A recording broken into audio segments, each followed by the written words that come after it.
Hi everybody.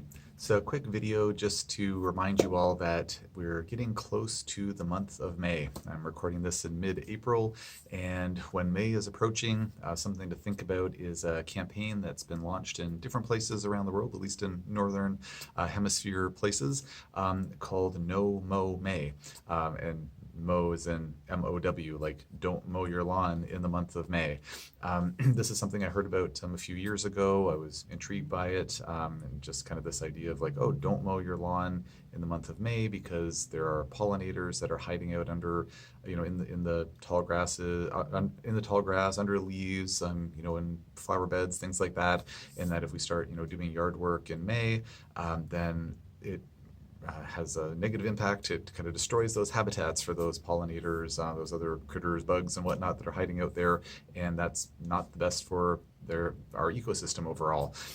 So about a year ago or so, I interviewed someone, a PhD, Dr. Paul Manning from the Department of Agriculture here in Halifax, Nova Scotia at Dalhousie University to talk about this because I wanted to learn more about it. I interviewed him for my Optimistic Future podcast. It's the very first episode that I published, actually, and he talked about this, and at the end of the day, spun a very good yarn that made me think, yep, I think avoiding mowing the lawn in May is probably a good idea. So at the end of the day, by not mowing our lawns in May, it saves time, it saves money. You don't have to spend the money on gasoline for your lawnmower, and it just is something that we can very simply do to help our local ecosystems. I understand that some places might have, condo bylaws or different places like that, or that might not have the option of not mowing your lawn. If that's the case, you got to do what you got to do. But it would be something worth talking to your, condo board about, or talking to fellow neighbors or whatnot, just to have that conversation. And by all means, feel free to send them the link to the podcast interview with Dr. Manning, and hear it from someone who's an expert in the realm of agriculture, not just hearing it from me.